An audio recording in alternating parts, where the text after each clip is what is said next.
Tunajua mengi ya Gwajima, nisingependa niyazungumze, lakini Gwajima yule sio askofu. Gwajima ni muhuni kama wahuni wengine, na nisingependa nimzungumzie kwa ndani sana, lakini Gwajima ni muhuni. Alitoa ahadi kubwa sana ambazo hazitekelezeki. Kilichotokea na robo tatu ya ahadi alizozitoa kwa wananchi wa Kawe hajazitekeleza.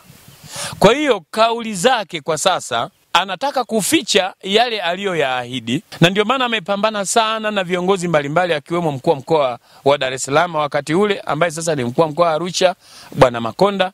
Amepambana sana na waziri wetu wa jinsia, wanawake na watoto, lakini pia amekuwa mtu wa mapambano wakati wote na jimboni kwake. Kwa maelezo, mimi sijafika jimboni kwake, lakini inaonekana kuna manunguniko mengi.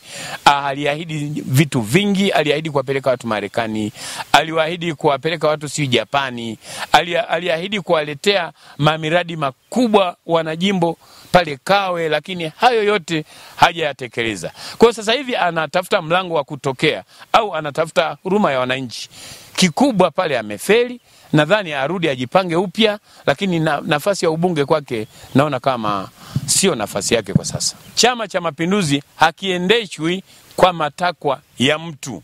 Ndio maana unaona mpaka sasa chama kiko pamoja, chama kiko imara. Tumeshinda vizuri uchaguzi wa serikali za mitaa mwaka 2024, lakini sasa tunakwenda kushinda kwa kishindo kwenye nafasi ya urais, ubunge na madiwani kwa mwaka 2025.